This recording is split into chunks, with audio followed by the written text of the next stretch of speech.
الذي علم بالقلم علم الإنسان ما لم يعلم والصلاة والسلام على أشرف الأنام سيدنا محمد صلى الله عليه وسلم وعلى آله وصحابته وأتباعه الكرام وأمته الذين تمسكون بشريعة الإسلام إلى آخر الزمان.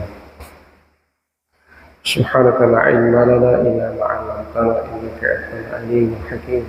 اللهم علمنا علما لا ينفعنا وانفعنا بما علمتنا وزدنا علما نافعا وعملا صالحا ورزقا طيبا. اللهم إنا نعوذ بك من علم لا ينفع ومن قلب لا يخشع ومن نفس لا تشبع ومن دعاء لا يشبع ومن هؤلاء الأربع. اللهم اجعلنا من الذين استمعوا القول فاتبعون أحسنه.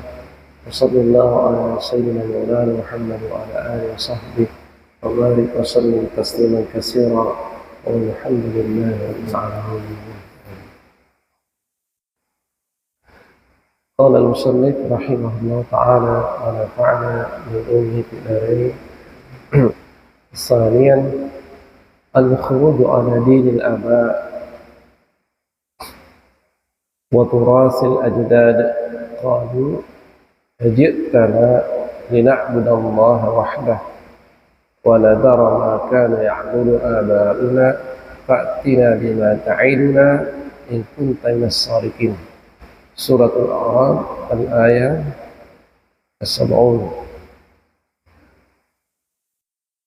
وكذلك ما أرسلناك من قبلك في قرية من نذير إلا قال مترفوها إنا وجدنا آباءنا على أمة وإن على آثارهم مقتدون.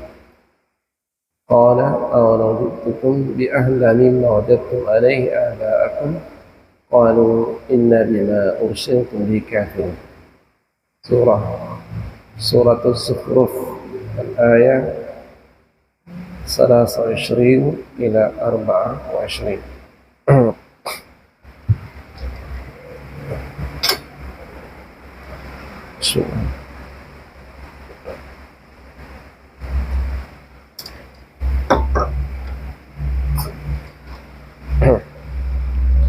Sekarang kita melihat lanjutan bacaan kita yang pertemuan sebelumnya. Ya, kita sudah pindah ke syubhat haula dakwah. Ya. Sekarang ini kita sudah pindah ke bagian yang kedua. Ya. Yang pertama di atas itu bil ibtida' wal khuruj ala ma'lufin nas wa taqaridihim wa nizamihim. Subha-subha yang seringkali dilontarkan oleh mereka yang antipati dengan dakwah dan bahkan disebutkan oleh guru kita di sini. Itu tidak hanya terjadi pada masa sekarang ini, jauh sebelumnya, pada masa Rasulullah dan bahkan nabi-nabi sebelum Rasulullah. Ya. Hal-hal yang serupa itu sudah seringkali muncul, diinformasikan di dalam Al-Quran. Nah, jadi sikap-sikap yang ada hari ini itu warisan dari sikap-sikap para kelompok yang antipati dengan dakwah sejak dulu.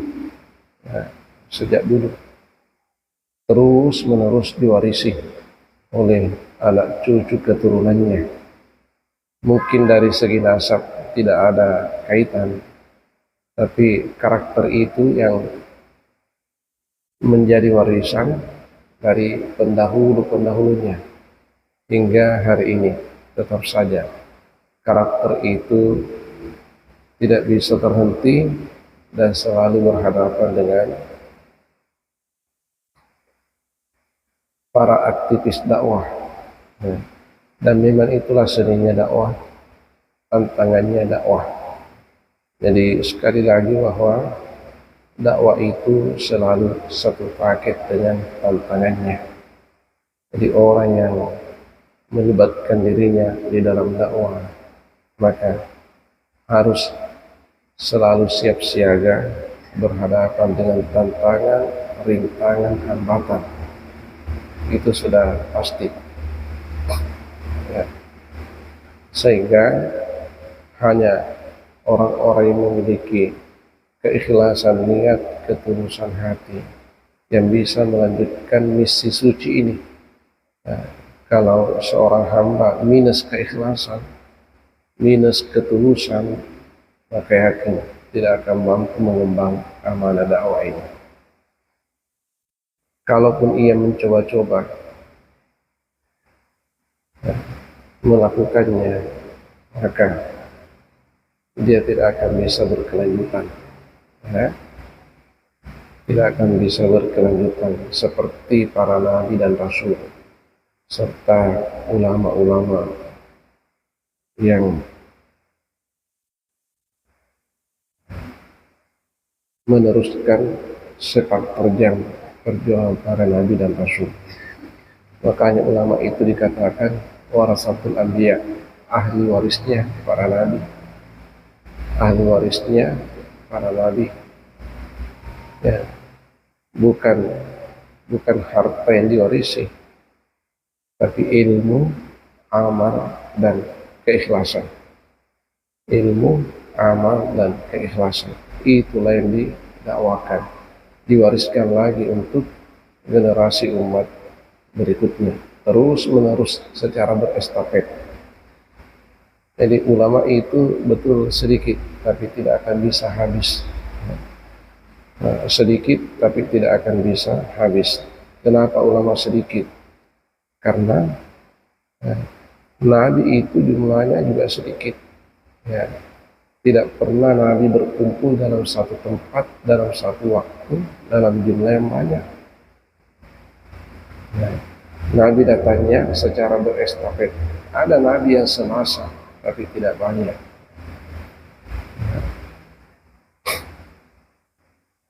Ada nabi yang semasa dan setempat tapi tidak banyak. Begitu juga ulama, ya, selaku ahli waris para nabi. Sekarang kita lihat yang kedua, al-khuruju ala dinil aba wa turasil ajdad. Ya, keluar dari agama leluhur mereka dan warisan nenek moyang mereka.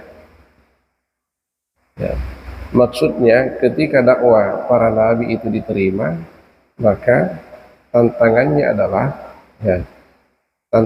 adalah agama leluhur mereka harus diletakkan, harus ditinggalkan. Karena tidak mungkin ada orang yang dua agamanya, tidak mungkin. Tidak mungkin ada dua agama yang dianut oleh satu orang. Ya. Kalau menerima dakwahnya para nabi, maka harus meletakkan keyakinan dari leluhur mereka. Ini tantangan. Nah, kalau yang pertama dulu disebutkan oleh guru kita, bil ibtida' wal khuruj ala ma'lufin nas, ya. Ajaran yang dibawa oleh nabi dan rasul ini karakternya adalah memulai sesuatu ataukah keluar dari apa yang menjadi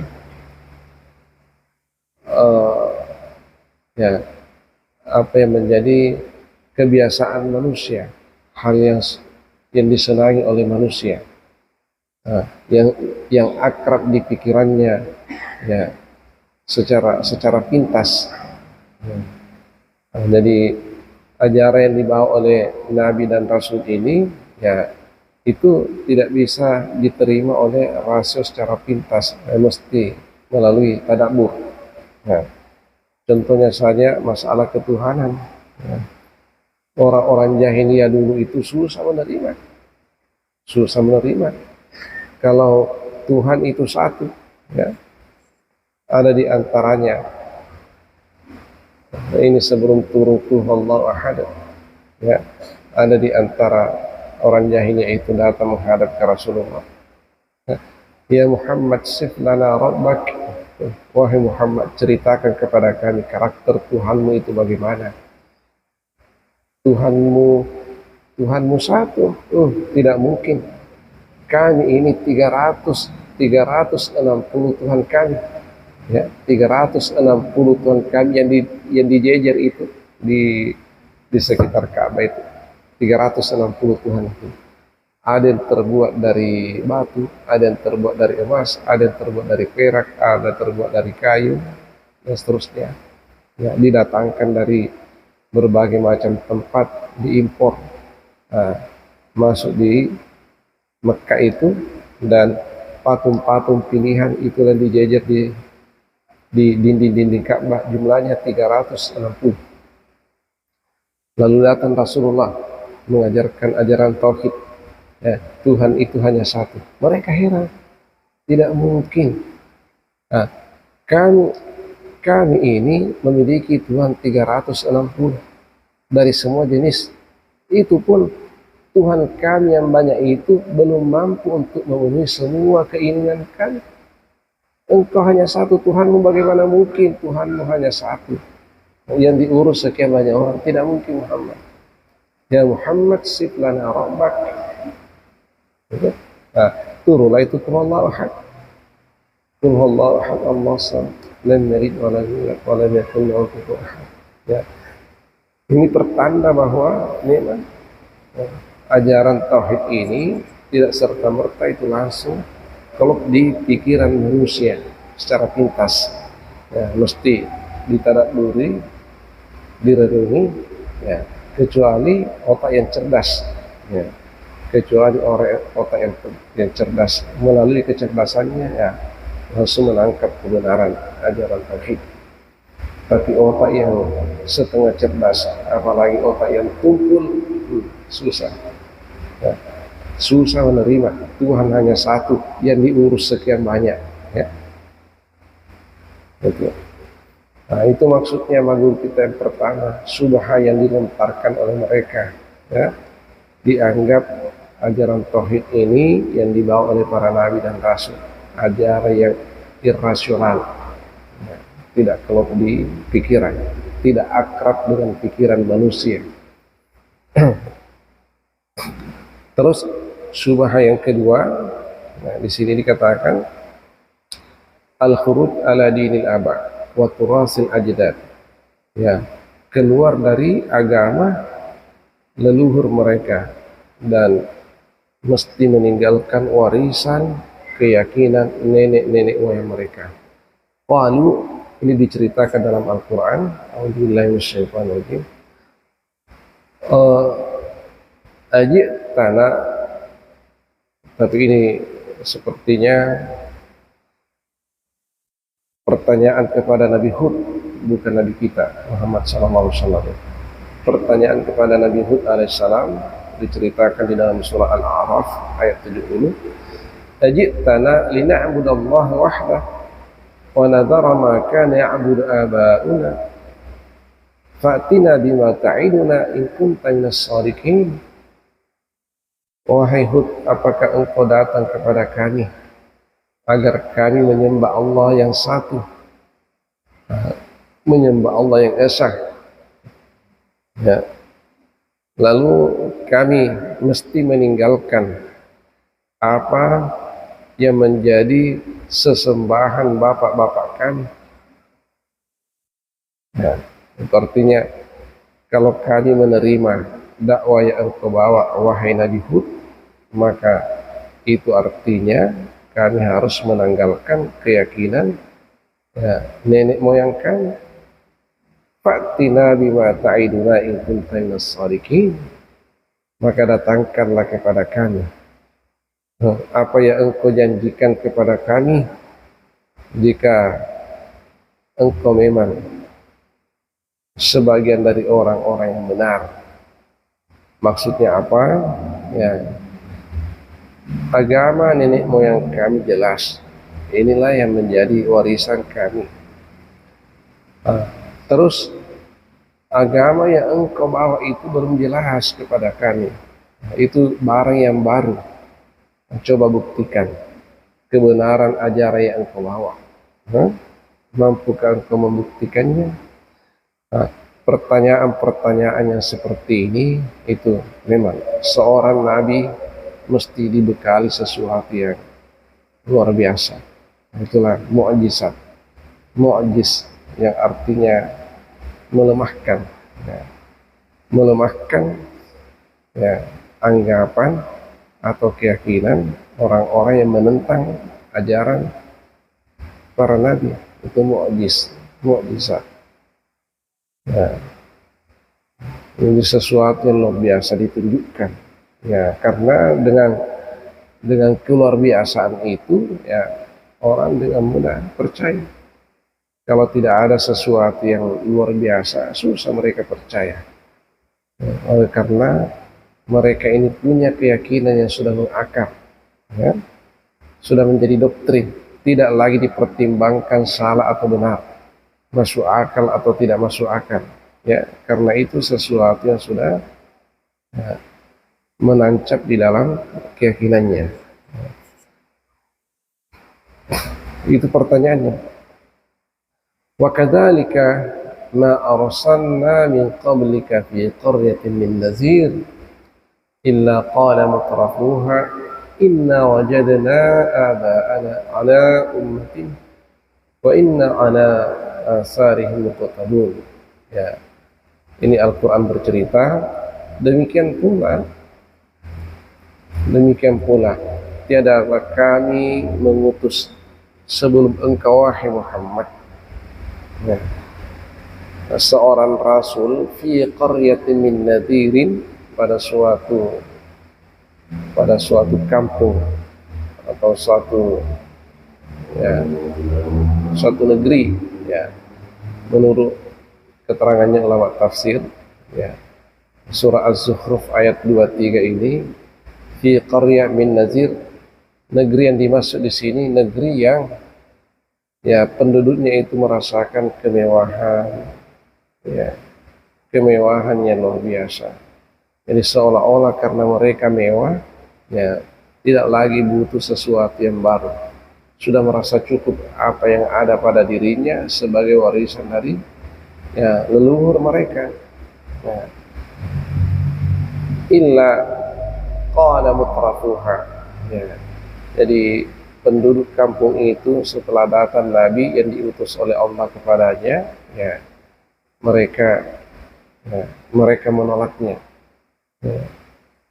Inna wajadna aba'ana ala ummah, ya, sesungguhnya kami ini telah menjumpai, ya, bapak-bapak kami, ya, leluhur kami, ya, pada suatu komunitas umat atau bangsa, ya, bangsanya sudah besar, ya. Lalu kami ini adalah generasinya, wa inna ala asari muqtadun, kami hanyalah, ya, penerus, ya, atau pengikut terhadap jejak langkah mereka. Ya. Artinya kami ini generasi penerus dari apa yang pernah ada pada diri bapak-bapak kami sebelumnya. Mereka itu sudah sukses dunianya, lalu mewariskan kepada kami kesuksesan itu, kami semua melanjutkannya. Kami sudah merasa nyaman dengan apa yang ada pada diri kami. Kenapa lagi engkau datang membawakan sesuatu yang baru kepada kami, yang belum tentu ya engkau bawa itu sama dengan apa yang kami miliki saat sekarang ini, ataukah, ya engkau bawa itu tidak lebih baik daripada apa yang kami miliki saat sekarang ini. Jadi itu pertanyaan kritis seperti itu, ya, sudah hadir dulu, ya, pada masa nabi-nabi sebelum Rasulullah. Qala, ya, awalau ji'tukum bi ahda mimma wajadtum alaihi aba'akum, ya. Nabi itu berkata, tidakkah aku datang kepadamu membawakan yang lebih baik dari apa yang kalian dapatkan dari nenek-nenek moyang kalian. Qalu, ya, mereka lagi menjawab, inna bima ursiltum bihi kafirun. Kami ini semua, sesungguhnya kami ini semua mengingkari apa yang kalian bawa kepada kami. Ya. Jadi tegas penyampaiannya bahwa boleh saja engkau mengatakan yang engkau bawa itu lebih baik, tapi ya kami ini semua ingkar, tidak bisa percaya apa yang engkau bawa. Nah, jadi kalau berdebat dengan ya, dengan teori, dengan ya rasio, ya, mereka itu selalu punya syubhat, ya, selalu punya pikiran cerdas. Ya. Jadi sang nabi ini ya, untuk menghadapi kecerdasan mereka ya, mesti juga dibalas dengan pemikiran yang lebih cerdas. Makanya salah satu sifat nabi itu adalah fatana. Ya, fatana artinya cerdas. Tidak ada nabi yang bodoh. Ya, semua nabi itu memiliki kecerdasan. Ya. Kecerdasan. Ya. Lalu kenapa Rasulullah dikatakan ummi, an-nabi al-ummi? Al-ummi itu la yaqra' wa la yaktub, ya, tidak mampu membaca dan tidak mampu menulis. Ya, karakter ini sebagai jawaban terhadap ya, ya, syubha-syubha yang dilontarkan oleh mereka yang ya, tidak mau menerima dakwah Rasul. Ya. Justru mengatakan bahwa apa yang disampaikan oleh Muhammad itu adalah rekayasanya sendiri. Muhammad itu orang yang cerdas. Nah, karena kecerdasannya mampu menciptakan sedemikian rupa, berkreasi sedemikian rupa yang tidak ada bandingannya, sehingga orang-orang ya tergiur dengan hasil kreasi Muhammad, ya, sehingga mereka terpikat, terpukau untuk masuk Islam. Ya, jadi ya, itu anggapan mereka, tapi tidak terbukti karena ketika turunnya Al-Quran, terutama awal-awal turunnya Al-Quran ini, awal-awal didakwakannya ini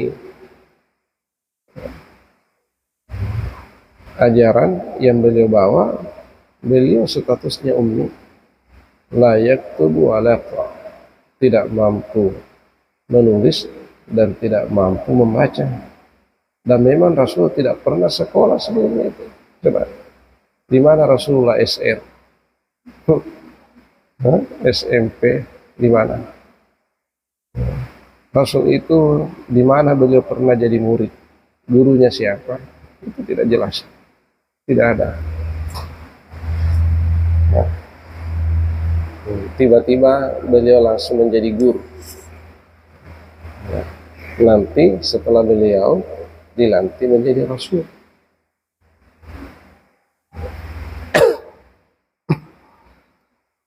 Ya, terus di sini magur kita, minal ajib ayyakuna hadha huwa uslubun nas ma'al huda.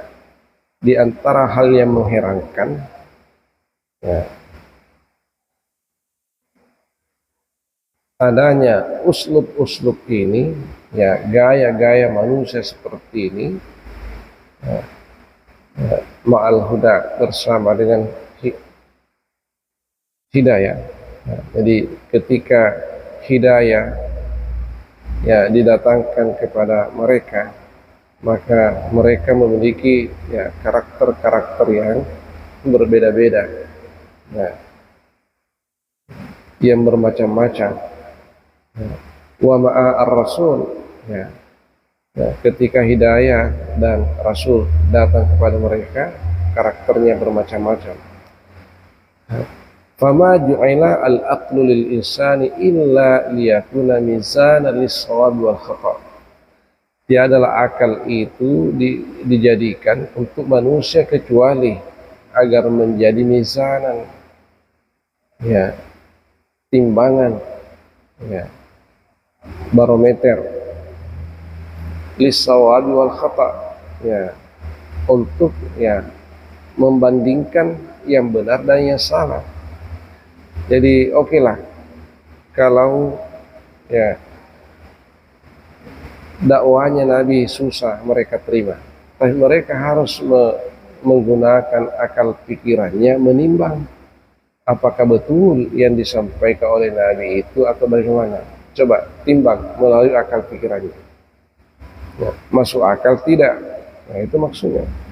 Jadi ini otak ini, akal ini fasilitas yang dibekali kepada setiap manusia untuk memverifikasi hal yang baik dan hal yang buruk.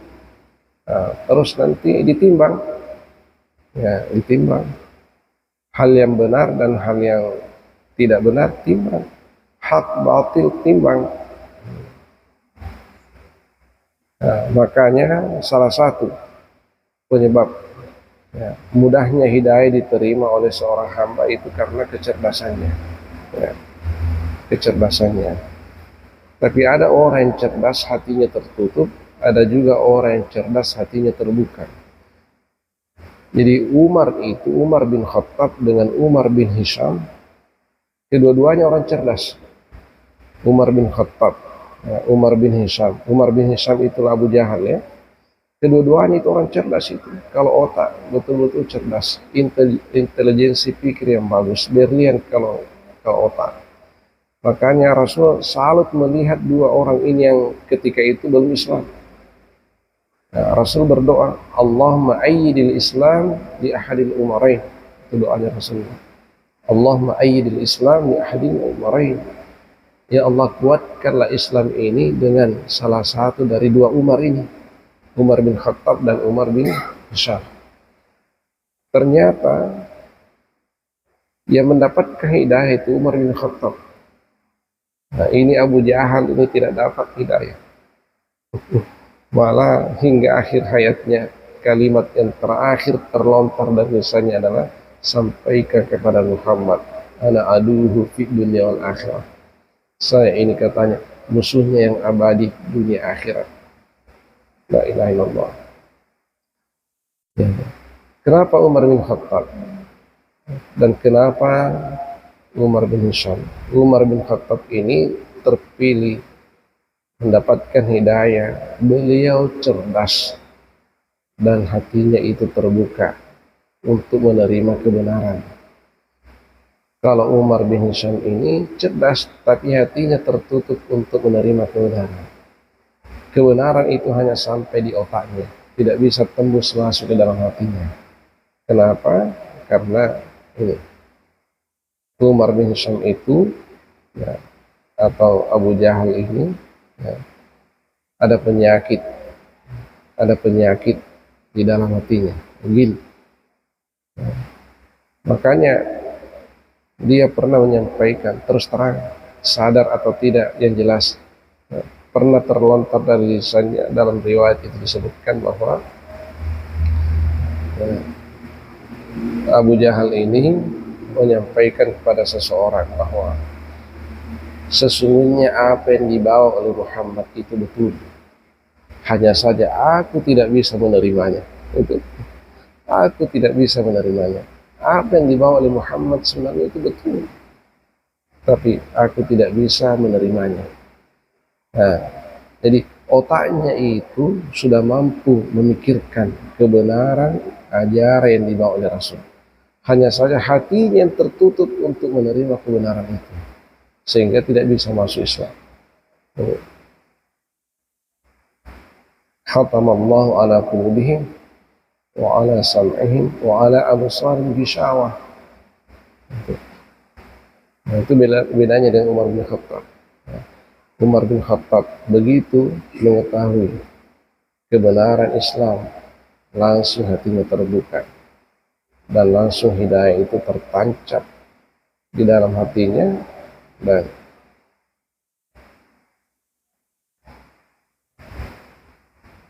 beliau pada akhirnya menjadi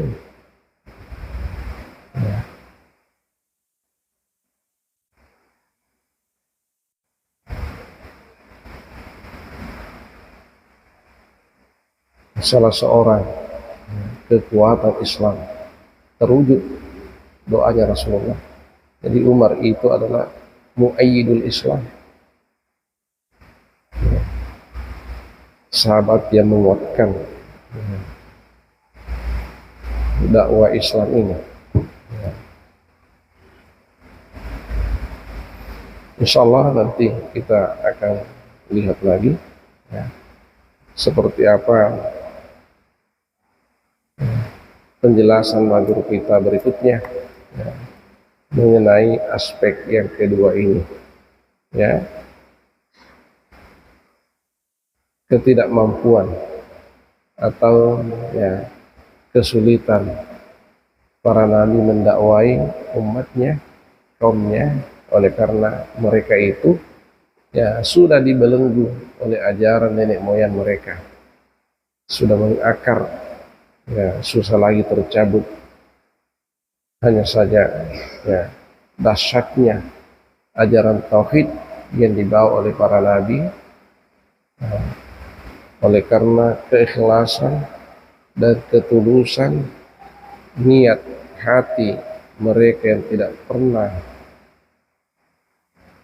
mengenal putus asa, maka ada saja hamba-hamba Allah yang terpukau hatinya melihat kebenaran ajaran ini sampai menerimanya dan siap untuk meletakkan ajaran leluhur mereka, lalu mengganti keyakinannya itu dengan keyakinan tauhid. Nah, ini jumlahnya jauh lebih sedikit daripada mereka yang mengingkari. Jadi semua nabi yang datang itu pengikutnya selalu lebih sedikit daripada yang mengingkarinya. Jumlah yang mengingkarinya masih jauh lebih banyak daripada yang mengikutinya. Jumlah yang mengingkarinya itu jauh lebih banyak daripada yang mengikutinya. Termasuk Rasulullah di Mekah, beliau berapa tahun Rasulullah di Mekah? 13 tahun di Mekah. Yang masuk Islam itu hanya sekitar 100 orang selama 13 tahun. Tidak mungkin penduduknya kota Mekah dalam 13 tahun itu hanya 100. Jadi yang tidak menerima dakwah ini jauh lebih banyak daripada yang menerima. Wallahu a'lam bishawab. Bismillahirrahmanirrahim. Alhamdulillah rabbil alamin. Wa sallallahu ala sayyidina Muhammad wa ala alihi washabbihi ajma'in. Rabbana taqabbal minna innaka antas samiul alim wa tub alaina innaka antat tawwabur rahim wa ighfir lana innaka antal ghafurur rahim warhamna innaka antal arhamur rahimin. Allahumma rzuqna fahma an-nabiyyin, hifdhal mursalin wa ilhamal malaikatil muqarrabin. اللهم أغننا بالعلم وزينا بالحلم وأكرمنا بالتقوى جملنا بالعافية برحمتك يا أرحم الراحمين. سبحانك اللهم وبحمدك نشهد أن لا إله إلا أنت نستغفرك ونتوب إليك.